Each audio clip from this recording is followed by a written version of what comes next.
Saving is what creates civilization. Saving is what lowers your time preference. Saving is what allows you then to reinvest in your family and yourself, to be able to buy those capital goods that are able to then build communities, build factories, build infrastructure, build everything for a better future. You can't do that without saving. And that's what Bitcoin does. Bitcoin fixes that issue that we've had that for a few decades that we can't save. Given the history of Serbia, given our turbulent history, given the fact that we suffered the third worst case of hyperinflation ever. So it's still fresh in the memory of many people.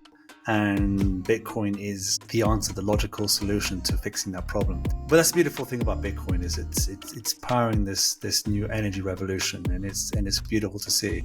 And that the people working on it, people that understand this, they're intelligent, resourceful people, and they understand that this is part of the future and how we can build out more sustainable systems to support our re-civilization.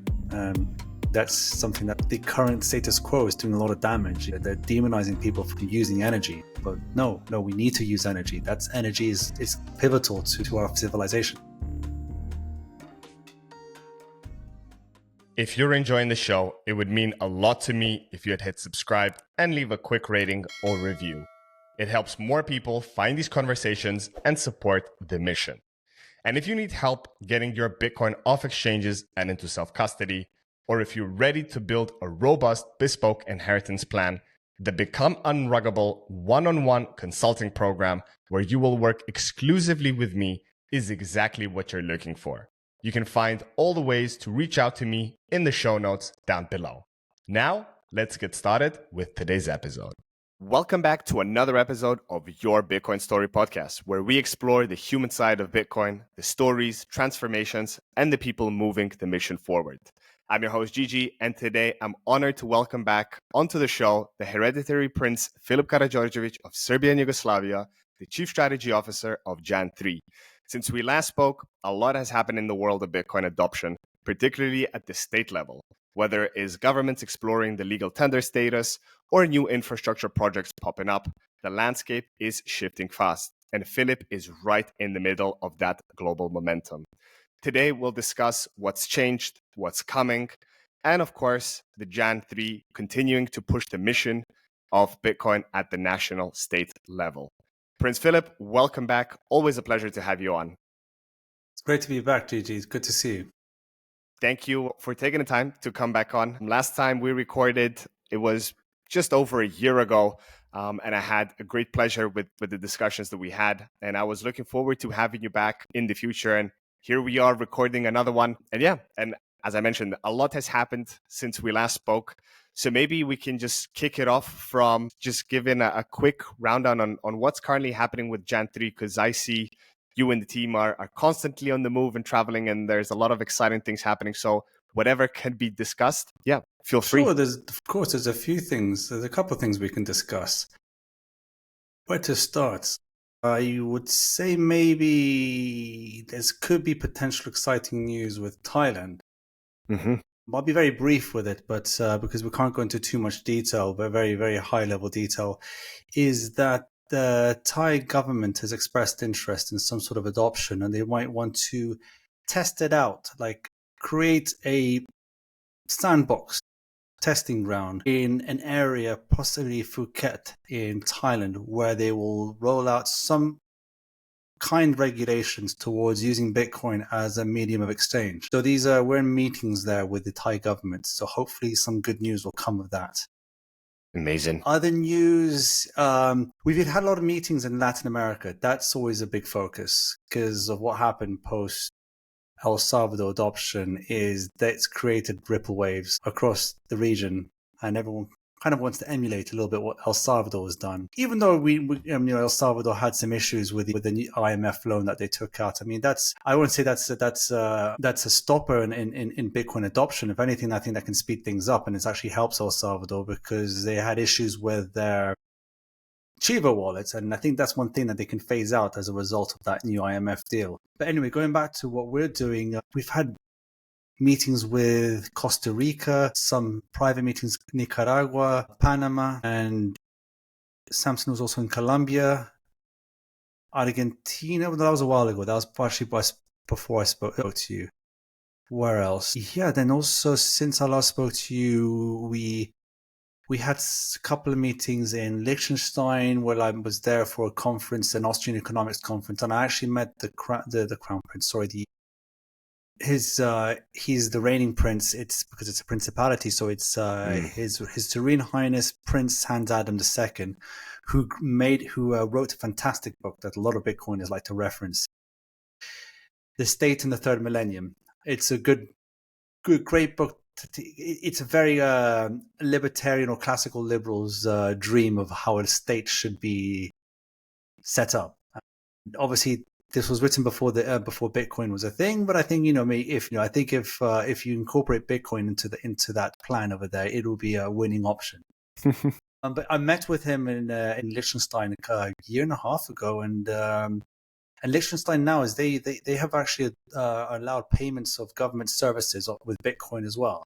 Yes, Liechtenstein is a financial service hub for Europe, and that's how their economy is based primarily on that. And they're a little bit quite fiat-y traditional finance, but they understand they have a long-term view because they are a monarchy. They know about low time preference. They know about hard assets. They know about gold. So ultimately, they're starting to understand about Bitcoin.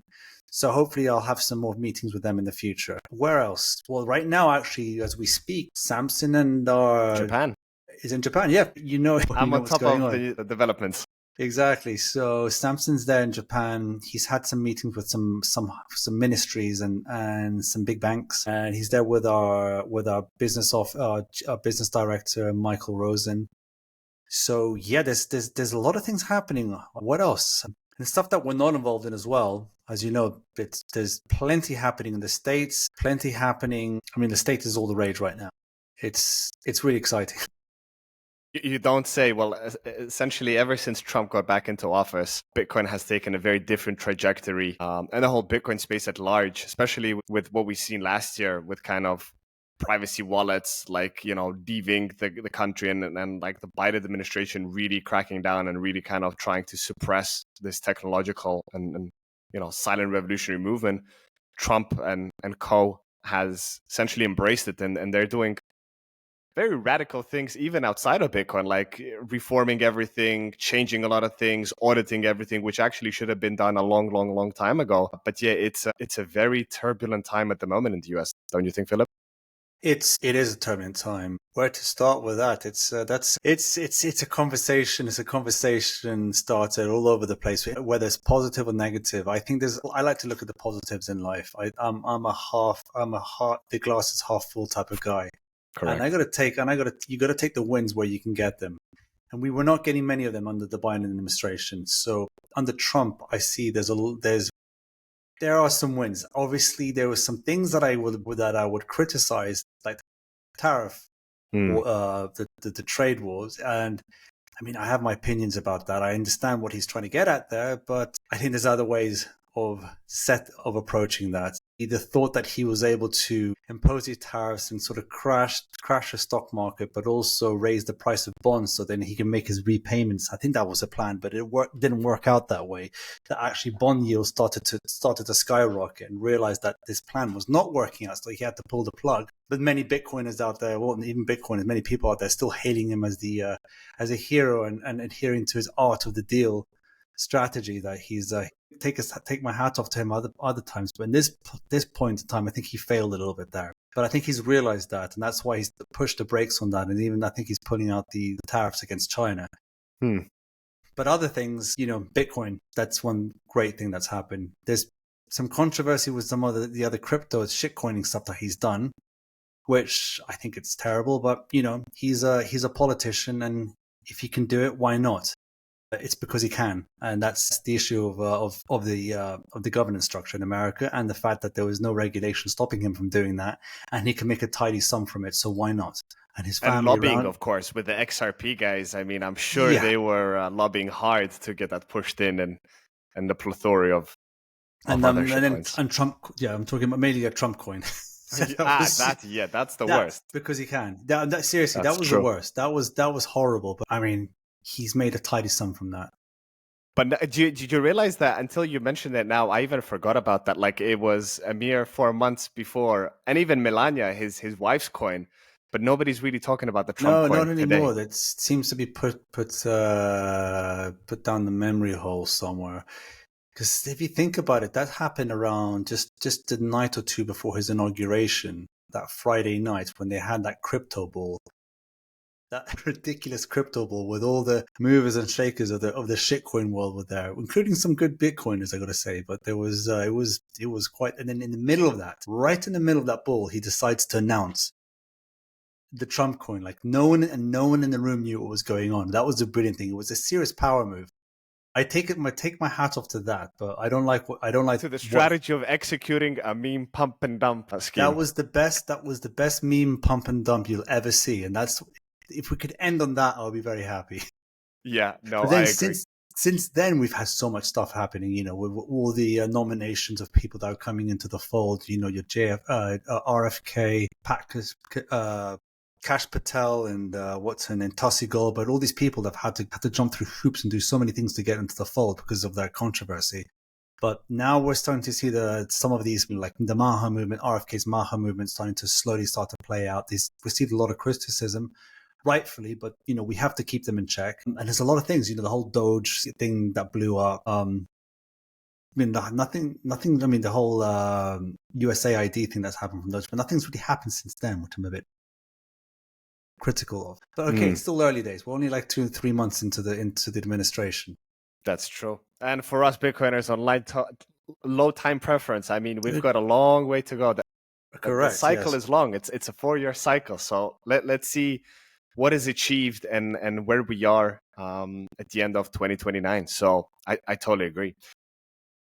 Yeah, shifting. I mean, as much as I'd love to talk more about US, as much as it thinks it's the center of the world, there's a lot more exciting things happening everywhere. And I wanted to retract back to what you were mentioning with Jan's 3 focus on Latin America, which I think is a huge opportunity and potential. The whole Spanish-speaking regions, which have been underbanked or have severe banking issues for so long. And now Bitcoin is really paving the way for them to liberate themselves. And not just Bitcoin, as I'm sure people that follow Jan 3 have seen, like USDT is much more popular and kind of a preferred way in LATAM, if I'm not mistaken, exchanging and paying each other for goods and services.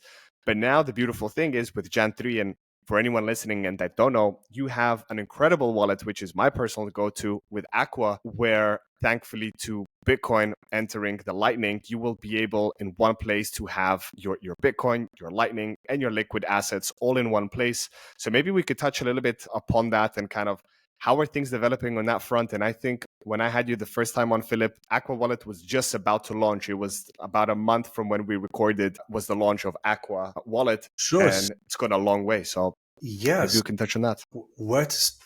That's really exciting, because that's one of the reasons how Jan 3 came about, is that Samson had the vision when he was working at Blockstream, at Adam Back's Blockstream. He was there as an executive. And he created, it was his brainchild, his baby, that was Aqua Wallet. He saw that in Latin America, especially, USDT was being used as a transactional and medium of exchange, more so than Bitcoin. Because in Latin America, many people over there still want exposure to the US dollar. US dollar is king out there still. Can't deny that. And if they can't get themselves on actual real digital dollars or actual physical dollars, the next best thing, or the best thing I would say, because it's closer to crypto in that respect, is USDT.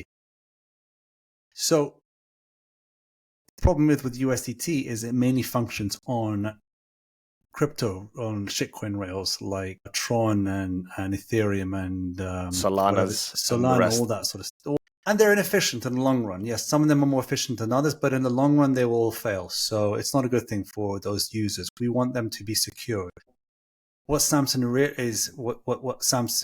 vision was that he saw that USDT could function perfectly well on Bitcoin Liquid. And Bitcoin Liquid is a sidechain. I would say it's not similar, but it's like a sidechain, like it's layer 2, sorry, not sidechain, layer 2 solution like Lightning. From that, it's that has a federation of about maybe 20 companies and entities around the world. So it's decentralized enough that secures 1 minute block times, that secures the transactions in a very more privatized way. And with Liquid, you can create many financial products, but you can also create other use it to back other things like USDT. So USDT on Liquid is perfectly good solution. And this is a thing that he put into creating Aqua wallet.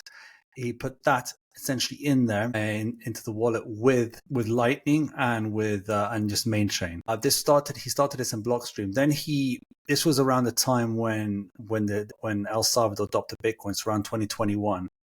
He also was there pivotal in announcing with Bukele, on stage with Bukele, about the volcano bonds, and he saw a niche happening in the market as a marketing opportunity that nation states are going to soon pile into Bitcoin, and quite rightfully. And he saw that as an opportunity to start his own company, Jan3, that focuses on nation state adoption, but also to provide the tools for that adoption. So the tools would be to have the platform for Medium Exchange, which is a wallet essentially, and to provide also the expertise and skills and knowledge of how to adopt it in other forms, like a strategic asset, and also mining opportunities as well, and just to buy and sell Bitcoin essentially as well. So when he started out, he then brought Aqua over to Jan3, and that's where we used our seed round money to develop it further.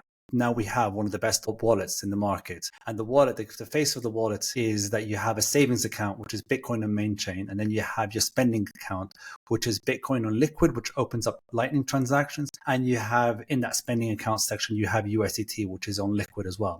The beauty about this wallet is that if you transfer in USDT from any other shitcoin rail, it will then appear on our wallet as USDT on Bitcoin Liquid. So it's a good way of siphoning off USDT from shitcoins rail and moving into Bitcoin. So it's a way of that's one way of moving people off shitcoins onto the Bitcoin rails.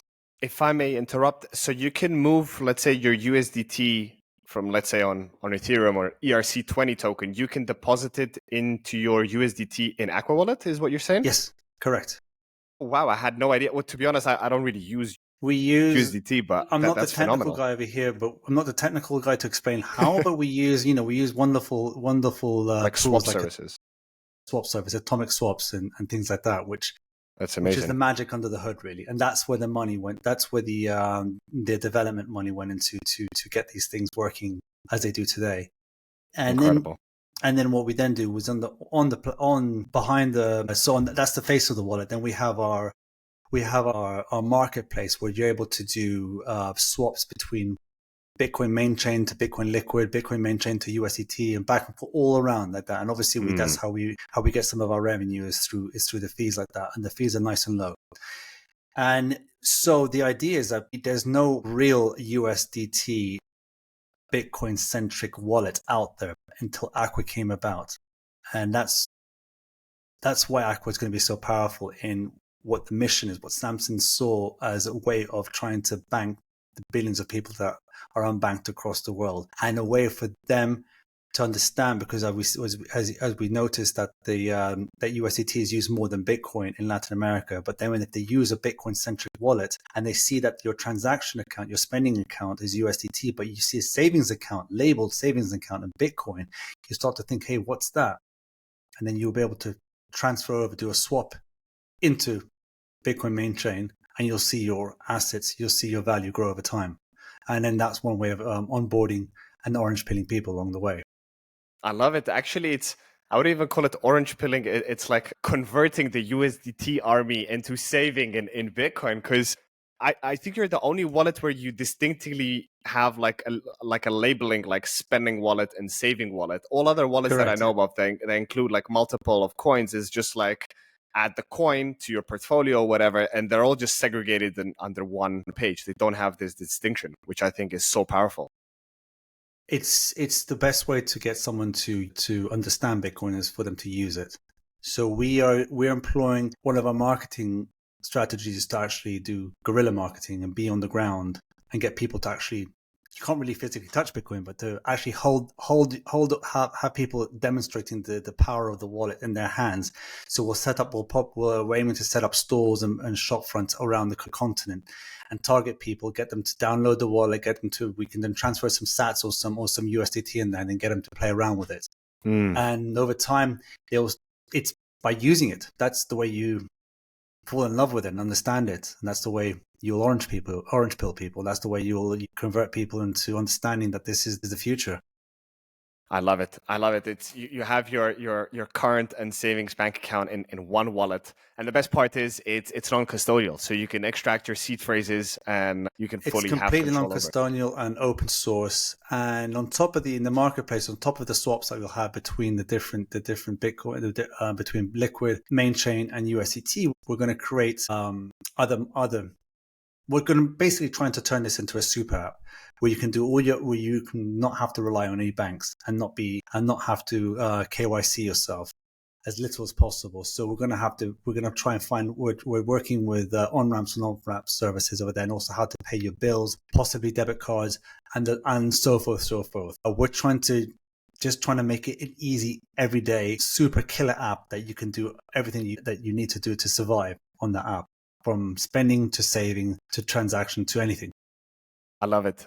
I love where this is going. And I truly think, Filip, kind of for us to onboard the next 1 billion people, we need to make it like super stupid, simple, easy for people to get it. Exactly. Like you go onto the App Store, you get this one app and you get all of your stuff there, instead of how it used to be. You go onto an exchange and you either dox yourself or you don't dox yourself, and you wire money there and you buy it and you withdraw it somewhere else. And from there, you probably lost yourself halfway through. And then in the end, you're basically left with nothing. And you're like, this is terrible. I'm going to go back to my bank. But like how you have everything simply put, and having a super user-friendly UX is super important. It's super hard to do because people may think, well, simple is easy, but as Steve Jobs famously said, any idiot can create something complicated, but only a genius can create something simple. And the key is in that simplicity, right? So the simpler you make it for the average person, no matter if you're 18 years old or 65, that's the key for us to onboard the next billion people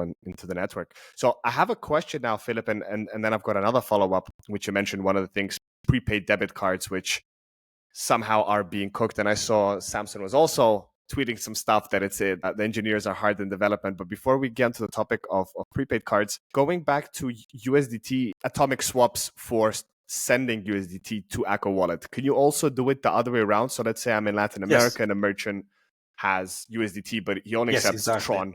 Yes. I can pay directly from it auto converts it, right? I know that we're doing on ERC20 and Tron, and I believe some other ones as well. Again, not technical enough. I don't use it. I should know. But yes, that's the whole idea. I think those two, ERC20 and Tron, are the biggest ones anyways.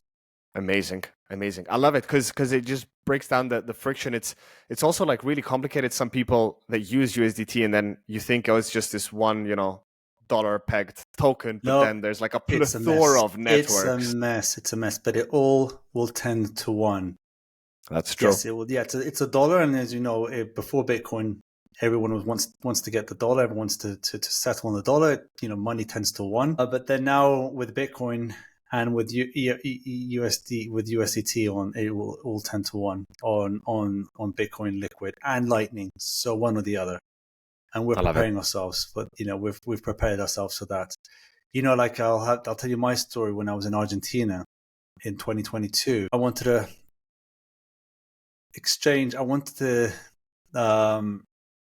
exchange some dollars into their pesos, so I can go and buy and pay for a meal, because over there paying by card is not the way forward, because the card you will get hit with a foreign exchange rate that's like 50% worse, or like double what the cash. There was about 10 different exchange rates, and you definitely don't want to use your credit cards, or when you're transferring money from abroad to Argentina, you're going to get ripped off. You're going to get half your money. It's not good. So I ended up having to then find out how to get the exchange place where they had a good rate. I had to get my money into USDT, but I had to get it onto Binance to get buy Tron. I had to buy some Tron and to transfer it over like that. And I had to spend like 20, 30 minutes in the exchange office in the site in some dodgy little corner in Buenos Aires trying to figure this out. And obviously I got there at the end, but it was so complicated. So that's when I was thinking to myself, yeah, Aqua's going to fix this one day. It's going to take it's going to take a few years, but it's going to get there, and it's going to make this easier for a lot of people. Yeah, no, 100%. That the fact of that you need to have that native token in your wallet to pay for those gas fees, like it's just such extra friction. So I guess that was the last shitcoin I bought with some Tron, just so I could pay for my exactly. So I could pay if I could pay for my steak and red wine that night.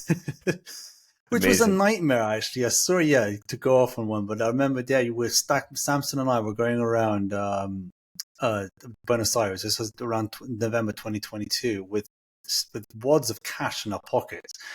It was horrible when you sound very safe.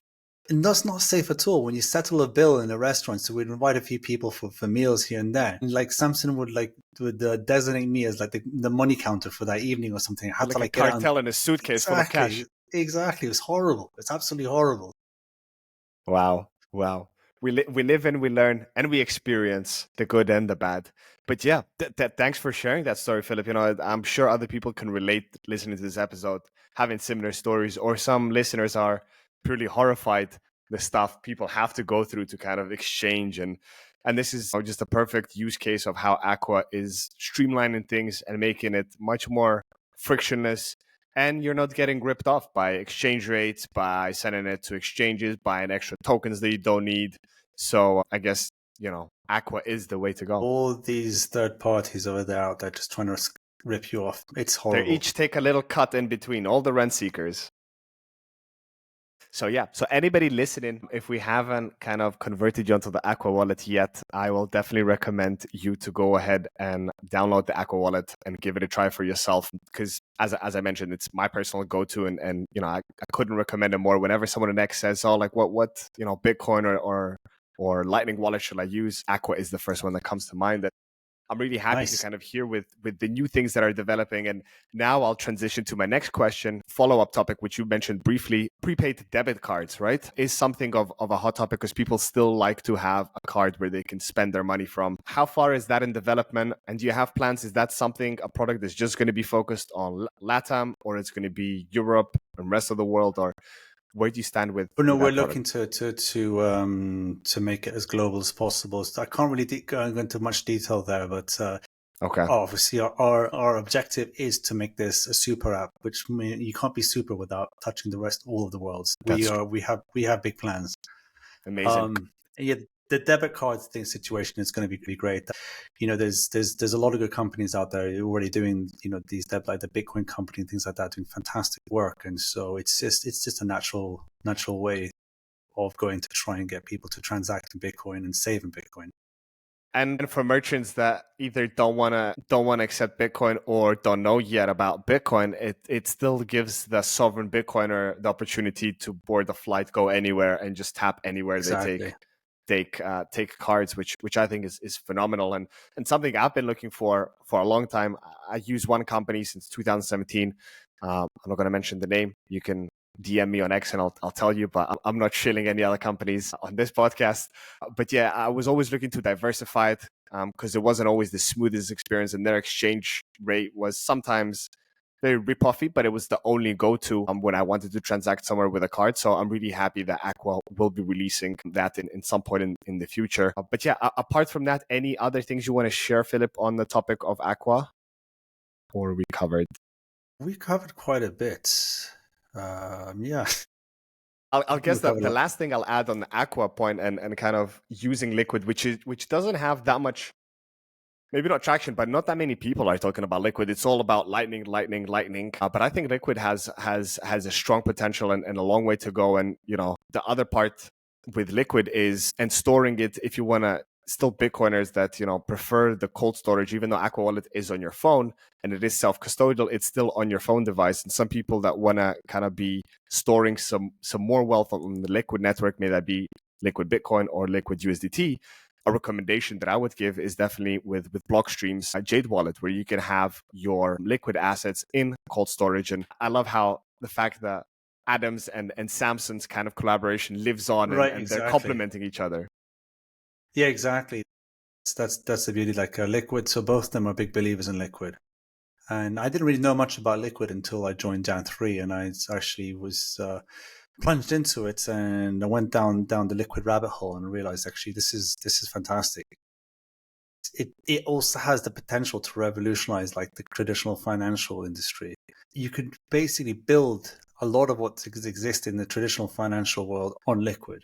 It can create that bridge between traditional finance and Bitcoin, and we can do that transition from legacy, from traditional to Bitcoin in a very smooth fashion. Really, you can design, like for example, the idea was to design El Salvador's big volcano bonds on Liquid.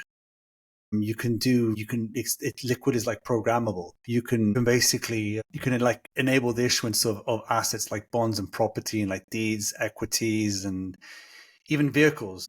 The other advantage of Liquid is it's like this confidentiality. These transactions can be very confidential, and this 1 minute blocks. It's good for a lot of people who want to be private in that way, and so it's particularly useful for big enterprises or nation states looking to issue bonds as like secure and efficient as efficiently as possible. Yeah, it's a great. I mean, it's a great tool that's been built on Bitcoin, and as you said, it doesn't really get the traction that it should do. But I think with time, that more people wake up to it. I mean, Lightning is the one that really solves the issue. Not I won't say the issue. It just solves the need for settlement. For the settlement, high speed settlement.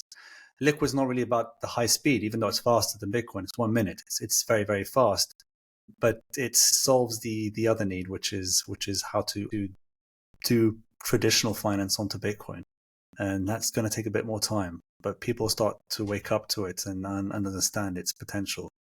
For sure. And I think as more and more financial institutions start to build on top of it and integrate Liquid into their operations, may that be, as you said, doing their bond offering or any other financial vehicles, I think the popularity and kind of the trickle effect within the financial sector will start going. It kind of really focuses on the different demographic, not the retail guys that are just looking to instantly zap each other 1,000 sats, but like building very meaningful things. Going up to the privacy part, I think is also a really important part, which a lot of Bitcoiners are. When you start your Bitcoin journey, you think, oh, this is internet digital money that nobody can trace, and then you realize, well, actually, Bitcoin is this open ledger that anybody with the mempool space can type in any address and track anything that moves on it. And privacy, especially for the last few years, has been kind of tampered and a hot topic for Bitcoiners that, how can we improve privacy? And of course, then with Lightning, it solves it to a certain extent, and then eCash, but on Liquid also, from my understanding, it's the go-to way if you want to keep your transactions. Once you move your on-chain Bitcoin into Liquid, those transactions within Liquid stay fully anonymous, so you can't really track it. So it solves a lot of key points which have been strong issues that were looking to be solved. And of course, there is no single place that does everything, right? So the best thing is having this combination of what really works for you, and we don't have to wait for those technologies to be developed. They're already here, but they're only getting improved with time as we move forward. Also, we don't really talk about this much more because this is yesterday's news, is NFTs. That's true. So if you do, unfortunately, want to still delve in the world of NFTs, you don't have to do it on the main chain. You can actually do it on Liquid, and that's true. Protected by Bitcoin security. If you just or we can go to last week's news with ICOs, when every company was releasing their own shitcoin where they're tokenizing this, tokenizing that, and actually that didn't go anywhere. Now you can basically tokenize everything on the Liquid network. Well, yeah, and also Liquid doesn't have its own native token and stuff like that, but you can build anything on Liquid, really. Yeah, STOs, basically, ICOs, STOs, like security token offerings, permissionary nodes, all that sort of stuff. It's wonderful. There's so much. There's almost no limit. Perfect. Well, yeah. It's in the name, right? Liquid, right? Like the liquid stream keeps on going forever. That's why Aqua is called Aqua. And that is true. That is true. There's a deeper meaning behind these names. Yes, exactly. Just, you got to look at the detail. We're not all about just swimming with the dolphins. That's not very nice and stuff. There's also some whales swimming by, so we're keeping the options open. Perfect, Filip. Well, to kind of move on from Aqua, I wanted to touch upon another big announcement that was released by Jan 3 earlier this year, you have had an incredible addition to your team with Nick Szabo joining Jan 3. I wanted to kind of hear firsthand. Firstly, I haven't read anything more apart from the announcement. How's it been since Nick came on board? What can you share on that end? Yeah. I think it's fantastic that we have Nick on board. It's taken a couple of years to make that happen, but he's finally on board, and it's still beginning days. He's a very private guy, obviously, given that he's one of the royalty, so to speak, in the cyberpunk space. And he's going to bring a lot of good to our team with a lot of knowledge, expertise, given that he knows the industry, and I mean knows it technically, knows it philosophically, knows it all. From reading his piece from 2002, I believe, about shelling out, which I believe was probably Satoshi read that coming up with Bitcoin. So for sure. It's incredibly valuable to our team, and also to Bitcoin in general, and to speeding up adoption across the world, is having people like Nick Szabo being a little bit more open about not obviously their work, but just being on a team like Jan 3, where he can bring his expertise of all sorts. So yeah, exciting. Well, no, definitely, as you said, kind of Nick Szabo being like one of the original pioneering cypherpunks, joining the team. I remember when Samson and the Jan 3 account was kind of teasing, let us know, like, who do you think is joining the team? And it was like a plethora of it, but nobody said Nick Szabo. It was fully surprised. I think Samson was also giving away a free Jade Plus to anyone that gets the right answer. But yeah, everybody was just guessing, picking. But yeah, it was quite a surprise. And, to me, it was just kind of a reassurance, like, the team was really strong, but now with Nick on board, like it's scaled up even further, and I can't wait to see the incredible things that you guys will be rolling out for the rest of the year and the rest of the decade, essentially, because I think there's a lot of big plans cooking under the bonnet at Jan 3. Yeah, we have a very long-term vision. We have a lot of things to work on. In our low time preference approach, we do like to move fast, but at the same time, we do like to move correctly and calculatedly. And so there's going to be the Bitcoin journey is just getting started, so there's going to be very exciting. Hopefully, we'll have a lot of good announcements in the coming years. Incredible. Well, whenever those are coming up, I would definitely. The invitations for you and the Jan 3 team is always open to come on the show, and share the insights. Amazing. I guess, Filip, I wanted to touch upon then on another topic, which is a little bit out of Jan 3 and what we just discussed, more inclined with our native countries of Serbia. I wanted to hear, since the last time we spoke, has there been any developments or any news or anything regarding Bitcoin on the national or grassroots level in Serbia? So on the nation state level, governmental level, there has been nothing since 2020. They have more important things to take care of at the moment, I think, than Bitcoin adoption. Yeah, exactly. So there's been nothing since their crypto law from 2021. Okay. On the grassroots level, the level that really matters, I should say, is we have our Dvadeset Jedan, which is the 21 group, which is kind of modeled to Germany's Einsatzfighting. Sorry to the German speakers out there, I did not say that well. And we do regular meetups here and there, and there's a lot of good Bitcoiners from Serbia. Serbia is just full of people who understand the need for Bitcoin, given the history of Serbia, given our turbulent history, given the fact that we suffered the third worst case of hyperinflation ever. So it's still fresh in the memory of many people.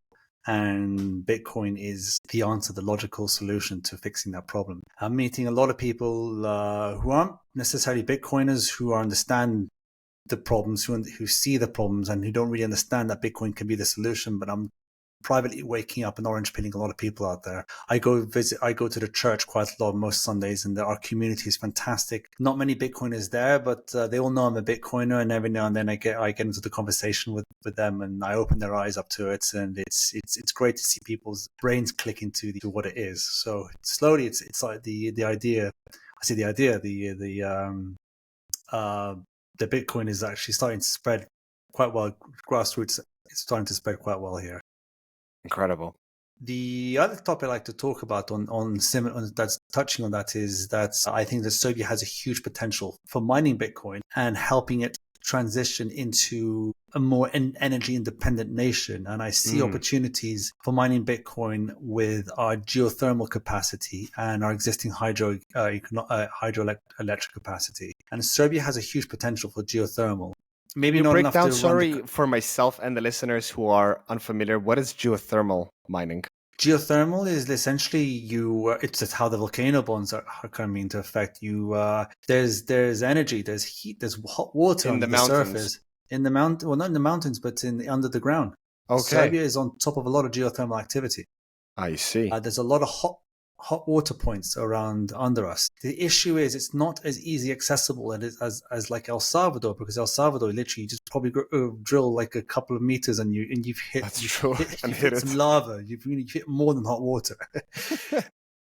Given that they're sitting on top of loads of volcanoes, I remember I was having lunch on a volcano once, flying over a volcano. I mean, there's volcanoes everywhere, so they have got so much energy potential around them. But over here, it's not quite the capacity, the capabilities as El Salvador, because it's deeper and maybe not the temperature's not as high. But there's a lot of capabilities here. Maybe not to run to power the whole of the country, but definitely to power some cities, some towns and places, and to heat homes and everything around in many parts of Serbia.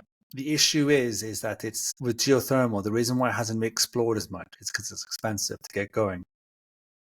The drilling process of hitting the hot point of where the source of water is, where it's good enough to generate electricity. First, it's about maybe 2,000 meters deep, and then also the accuracy as well. I think geothermal drilling is maybe about 80 or 90% at the best accurate. So there's always that possibility of failing. And it costs millions to do that first initial drill. And given that we live in a very high time preference world, people aren't really up for spending those millions for that high risk. So that's the issue. But if you couple it with bootstrap Bitcoin mining to it, that makes it much more palatable, economically much more feasible. That if you hit that water source and the energy source and start generating electricity, immediately you can start hooking up a mining rig, rigging up a miner to it, and instantly start making money out of it, which you can then use to build out the infrastructure of a new electrical grid or connect it to another grid, and start building out the infrastructure for geothermal energy production. Production I lost my thought there. Basically, just you're building out. You'll have the money to build out a grid from there, and also maybe even or piping to heat homes in the given area. Serbia does like to have centralized like community. I forgot the translation in English, but it's like they call it central heating, but that's not like central heating in the home. It's like a heating that provided by the whole community. So like a few blocks of a city or a town will be heated by the same source. And given that there's a lot of hot water sitting next to these cities and on towns built on this hot water, loads of spas, loads of springs, thermal springs everywhere. If you can just finance the building out of piping through Bitcoin mining to then to build out pipes to fund the network of pipes, you can heat these homes for free. It's a no-brainer, but it's the initial first cost. But that's softened by the fact that you can be making money straight away. So you have to incentivize the drillers. You have to incentivize the investors. Obviously, fresh sats are on the table there, so that's the incentive. That's true. If not that, I mean, as we progress into the future cycles, as Bitcoiners get more wealthy, and maybe some local Bitcoiners in Serbia will be potentially interested to kind of combine their sats and make this happen, even out of the philanthropical kind of thing, where they're not just mining Bitcoin from this source, but actually, giving back and keeping people's homes warm over winters for free, which is the best feeling. And we would like to. My dream would be to try and transition away from coal, because coal, especially in places like the pollution is horrendous. The pollution is horrible. In winter, when the coal factories when they're firing at all cylinders, if the wind is coming from the wrong direction, or if it's a very still day, Can't go outside. Can't even open the window. It's horrible. It's absolutely horrible, and it's not good. It's not good for us at all. No. If you can motivate people to mine Bitcoin, to make money, to create better filtration systems, and eventually move away from coal through Bitcoin mining, that is going to be a winner, and move to more renewable, sustainable energy sources. Not that I'm against hydrocarbons, but I'm just thinking that I'm not keen about coal and the air pollution. For sure. And also hydroelectric as well. We have a lot of capacity. That's what I was going to say, the other side of the spectrum, which is an easier thing than having to drill 2,000 meters down the ground. But the sad thing about hydro is it does change the landscape. Whereas with geothermal, you can put a house in the middle of the field, and that's your plant. That's your geothermal plant. And you just, if you can actually expand on that operation, but you're just building another house next to it. You just doubling, tripling, quadrupling up. Whereas with hydro, you have to alter a river and landscape. And what about if you're embedding it in hydro already dams, which are generating a lot? That's the thing. So I'm talking about new energy sources already generation. Existing. That's the other thing. So there is some hydro already existing projects that they have some excess. More so actually in Republika Srpska, which is the Serbian autonomous region of Bosnia and Herzegovina. Yeah. They actually are more energy rich than Serbia. They export more than they import, and they have a lot of hydro capacity. And I've noticed that they have excess, so that can be monetized. In Serbia, there's the Jadar project, which is bordering on Romania. That's huge. I'm sure that has some excess. I'm trying to look into. Yeah, there's opportunity for that, and also Serbia is full of a lot of streams and rivers, and a lot of opportunity for a localized hydro. Yeah, which is good to power small community, but nothing to power a city or a town or city or even the country. But there's a lot of good technologies happening there. I've seen some really neat Bitcoin mining solutions where you could just put a hydro generator next to the river, and it's very localized, but it can produce electricity while mining Bitcoin at the same time and power a few homes. It's beautiful. Oh, wow. Yeah. And it's 24/7, 7 days a week, 365 days a year. It's not like wind or solar where you're like waiting for the sun to come out or for a little bit of a breeze to come through. Exactly. Yeah, exactly. Obviously sometimes in summer, but there can be a little bit less of a stream, but Serbia's got a lot of fresh water here. But that's the beautiful thing about Bitcoin is it's powering this new energy revolution, and it's beautiful to see. And that the people working on it, people that understand this, they're intelligent, resourceful people, and they understand that this is part of the future, and how we can build out more sustainable systems to support our re-civilization. That's something that we're doing. That the current status quo is doing a lot of damage. They're demonizing people from using energy, but no, we need to use energy. That's energy is pivotal to our civilization, to living good lives and progression. We can't progress without energy. No, there's no such thing as a low energy consuming country and a rich country.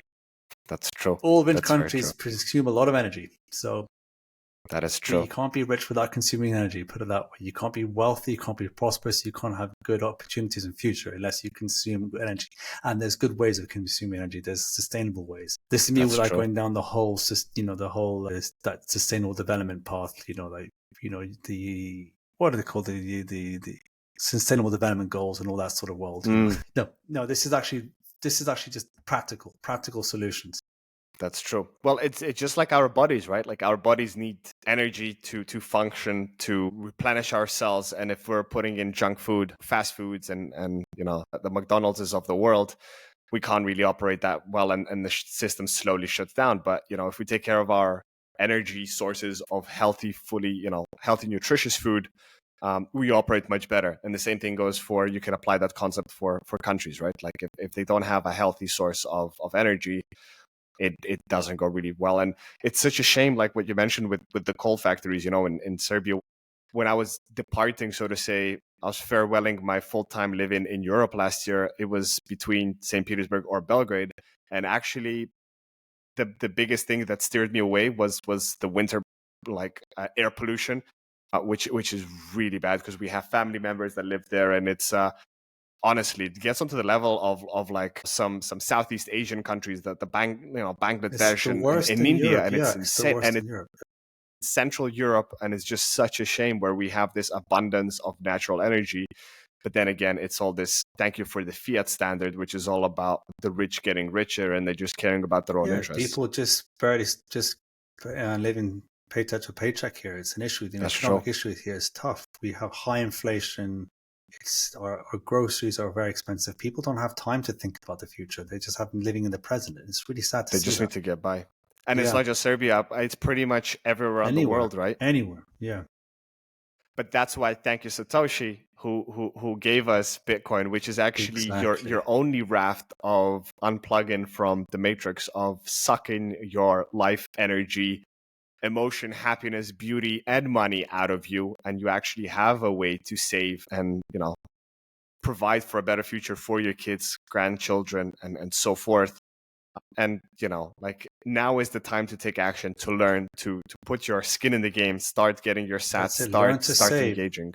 Learn to save, and you have the tool to save. Saving is what creates civilization. Saving is what lowers your time preference. Saving is what allows you then to reinvest in your family and yourself, to be able to buy those capital goods that are able to then build communities, build factories, build infrastructure, build everything for a better future. You can't do that without saving. And that's what Bitcoin does. Bitcoin fixes that issue that we've had that for a few decades, that we can't save. And no matter how hard it is for people, I think the key is really simple. The secret is spend less than you earn. So even if it's just a little bit of savings and you hold those in Bitcoin, in the long term, those are going to compound like crazy. So the goal is not to go over that. And I think this is one problem with US generally, where they have this love of getting unlimited credit cards. It's just like, oh, pull, swipe, and then they just get so indebted that it's like a death spiral of debt that many people find themselves in. Not so much in Europe and the rest of the world, but still, like, people, I get this argument a lot of times. They say, which you just mentioned, Philip, like, people live paycheck to paycheck, and they tell me, they go, oh, Gigi, like, you and your Bitcoin shilling, like, I can't buy any Bitcoin. Yet they're telling me that by holding like a Starbucks or like a coffee cup that they paid like $5 for. And I give them a straight example. I'm like, well, you're a bit hypocritical with your answer, because you're holding like 5 potentially to 7,000 Satoshi worth of coffee in your hand that you're just going to slurp away, and it's not going to change nothing. Or that's just one key example. But I mean, there's so many other things. Too used to unlimited subscriptions to like a sort of stuff. I mean, if you really want to, if you take self-control, which I think is the key with Bitcoin, as Bitcoiners, the deeper we go in the rabbit hole, we kind of really focus on the self-control and excellence and commitment and responsibilities. You can always do it. No matter how low your income is, you can always do something to subtract. Or the worst case is, if you can't subtract, sell most of the junk that you have in the house anyways, because you're not using most of it either, while you can get some sats for it. Exactly. So there's many different strategies. Do you really need that's €7 cup of coffee? No. Do you really need, I don't know, to spend €800? I've heard people like on a car payments. No, I'm driving a shitty little car. Why? Because I don't even have a car. I sold my car. I take the bus. Exactly. So exactly, yeah. You don't need these things, as you said. You don't need all these subscriptions, all this stuff. There's a lot of stuff you can be saving. Yeah, I understand. Okay, for homes, for accommodation, fine. And if you want to spend any money, then you spend it on buying sats, converting your wealth into sats, and to feeding your family with good beef. That's it. That's true. And having the freedom to have control over your time. Like, this is another thing. People think, oh well, once Bitcoin pumps and I'll be buying that, the cliche, the Lambo. Forget the Lambo. You don't need the Lambo to be happy. Like, if you really want to splurge out, you can buy a house in the woods. Although that's what gets a lot of people. That's what got me. And I mean, it wasn't not Lambo. I've always had a dislike to super sports cars. But it was the numbers go up. That's what got me into Bitcoin 2017. Yeah. Well, I would say most people. Yeah, exactly. Obviously Lambo is that carrot but for me, it's not a Lambo. For me, it would be like, great, I wish I could afford maybe it would be nice to drive a better car. Don't need to. I really don't need to. I don't need to. I know. Yeah, there's a lot of luxuries out there you just don't need. Yeah, I can fully relate. But I think anyone that says that they didn't get into Bitcoin because of money are either lying or they're like super cypherpunk early day guys that were just like pure nerds in code and like, getting away on that one. I think everybody comes for the money. Some people stay for different reasons. For me as well, to be honest, like I stayed for the freedom of my time, to have the time like I'm currently now. I told you off record, like I took 5 weeks off to come in Cyprus and see family and see friends.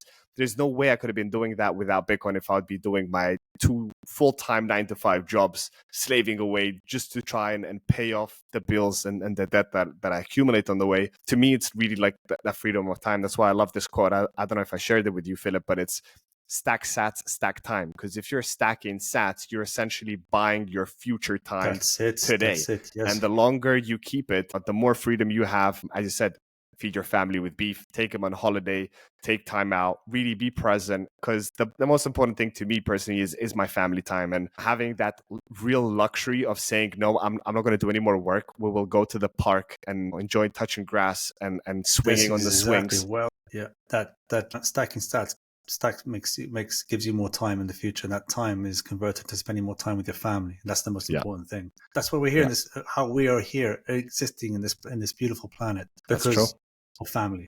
Family is number one.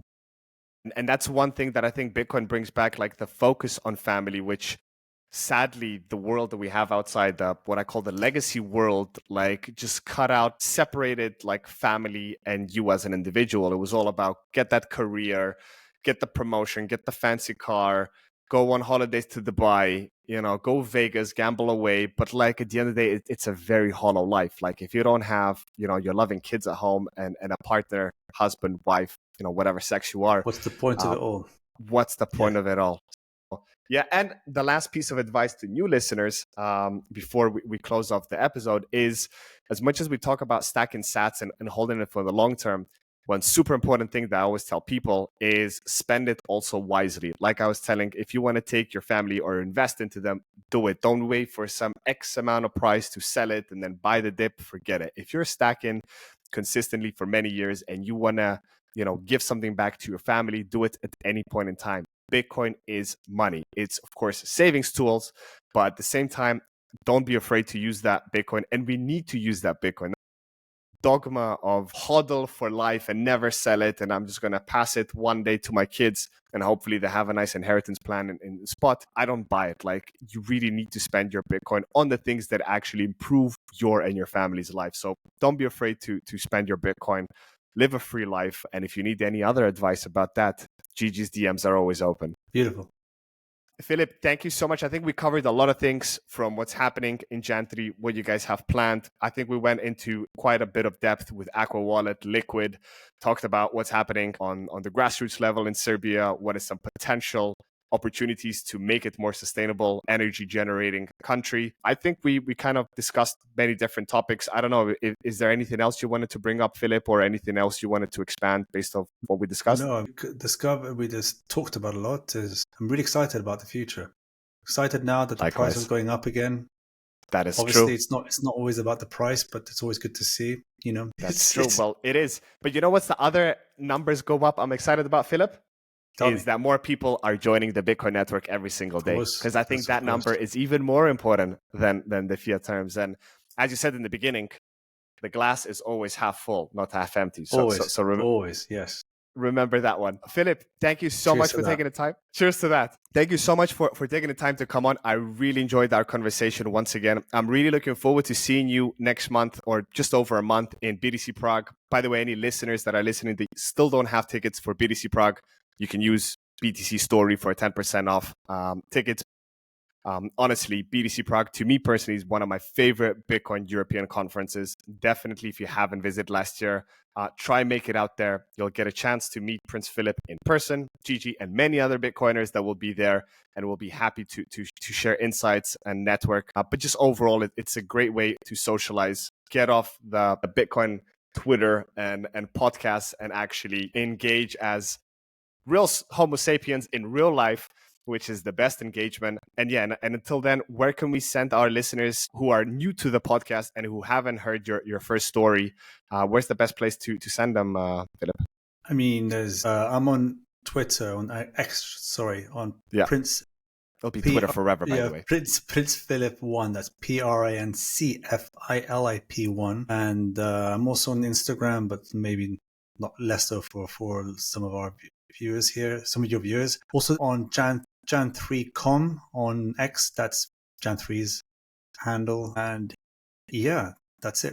Fantastic. Well, Twitter or X is the place to get in touch and give definitely Prince Filip a follow, and definitely do check out Jan3 website. And of course, as I mentioned earlier, get yourself the Aqua wallet. You won't regret it. It's a great way, especially for people that are new to the space and you want to orange pill some people and send them some sats for a birthday or just a nice surprise. Aqua wallet is the way. So definitely, I'll have all the links in the show notes down below. Filip, I look forward to seeing you very soon, sir. And all the best. Enjoy the rest of your day. And I look forward to having you back on the show in the future. Thanks, Gigi. It's good to have great conversation with you. Thank you very much.